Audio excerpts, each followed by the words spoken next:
I am Dilip Ratha. I will share some thoughts on migration and how it can be a great vehicle for sharing prosperity between places, in particular between, let's say, the richer communities, richer places, and the poorer places and the poorer communities. Um, Before I do that, I wanted to share a few words about myself. I grew up in a village, a remote village in India. I studied in a village school until high school. And at that time, there was no running water, there was no electricity. And then I had to go for college to another city. And when I finally went for my master's in Delhi, the train ride was about 36 hours long. So it was a far journey for me in many ways. And while working in the university, while studying in the university, I actually had to work. So I was doing private tuition, giving tuition to high school students to support my stay while doing my master's. I came to the US as a student 26 years ago. That's about half of my life that I have been here. And soon I'll be outside India longer than I have been in India. I met my wife here in Washington, D.C., and we have two wonderful sons. When my elder son was 6 or 7, I asked him once what he was. And he said, half Indian, half Venezuelan, and full American. He couldn't count at that time. Like most of the migrants, I have been sending remittances to my family and back home in India. And also my wife was sending remittances to Venezuela, where she is from.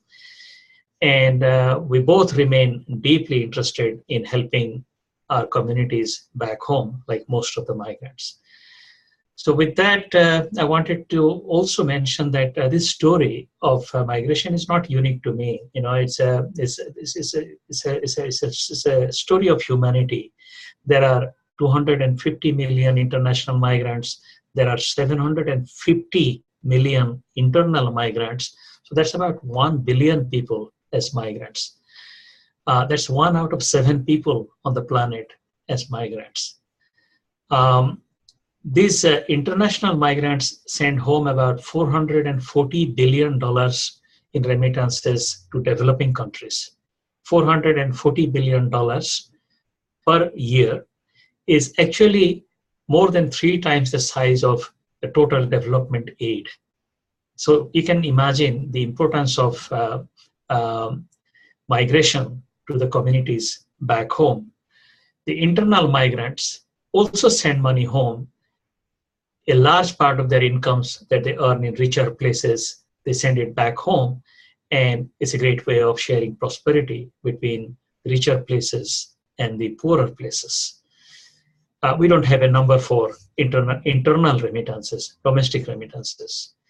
Now, with the fact that 1 out of 7 people in the planet are migrants, it's no wonder that Sustainable Development Goals actually included 2 migration-related goals, actually more than 2, but 2 are worth pointing out.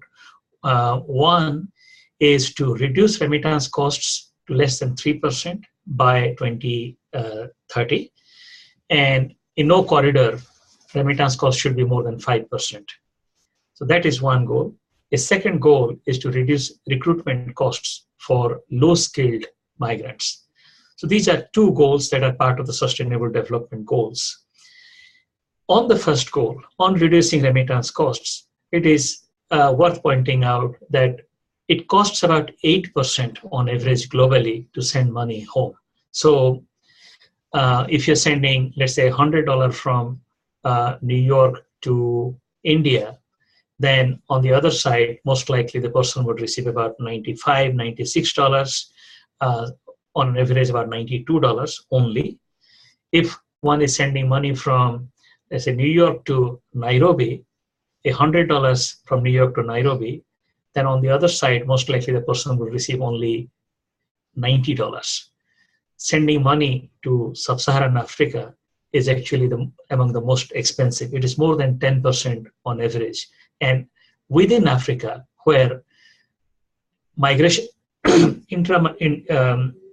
international migration in Africa is mostly intra-African migration. People migrate from one country to another. 2/3 of international migration in Africa is actually intra-African migration. There, intra-African remittances are also large, and sending money from one African country to another African country can cost even more than 20%. So what can we do to reduce remittance costs?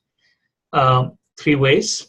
One is to introduce better technology, in particular internet-based technology or mobile phone-based technology. Mobile phone-based technology actually promises, is very promising. That is one way. The second way is to break down any exclusive partnership that exists between national post office system of a country and a leading money transfer company. That kind of exclusive partnership excludes other money transfer agencies, reduces competition, and enables the money transfer company to charge a very high fee. So that's a second way of reducing remittance costs, to do away with exclusive partnerships between national post office and a money transfer company. A third way of reducing remittance costs would be to recognize that small remittances are not money laundering, that there is no need to go after all small remittance transactions for the fear that they either facilitate money laundering or that they're all out there for financing terrorism. That is just rubbish. So we need to do more work to persuade regulators and commercial banks out there that small remittances are not money laundering. The second goal of reducing recruitment costs for low-skilled migrants, it is not properly recognized by people, but it is pervasive. It is the dark underbelly of every modern city in the world. I just had news again from my part of India that there is pervasive problem of modern day slavery, in the sense that the recruitment agents who are helping big construction companies in the cities for the big constructions that is going on in a growing economy, they give loans to poor people in rural areas with the promise that they will take them afterwards to the cities and where they would work and they would pay back the money. And often they underpay them, they exploit them, and it is truly the modern day slavery. There was one incident where 13 villagers from near my village, they were promised a job somewhere in the south of India. And instead, when the time came, they were taken to the north, towards a city in the north of India. When they were going, out of the 13, 11 villagers managed to escape, 2 were caught, and the recruitment agents actually chopped off the hands of the people. They asked the question, you are not going to work for anybody else, so would you let us cut your leg, or would you let us cut your hand? And the 2 persons who were actually uncle and a nephew, they talked among themselves, and the uncle said, if we have our legs, we can at least walk to safety. So they said, please chop our hands. And there are pictures on the internet you can see with their hands chopped off, these 2 people.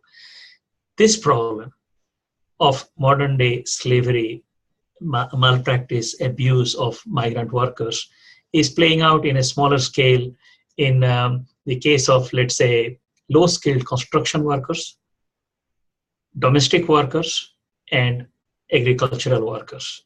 An example, in the case of a Bangladesh migrant looking for a job in the construction sector in Dubai, the person often pays $4,000 to $5,000 in recruitment costs. These are all illegal.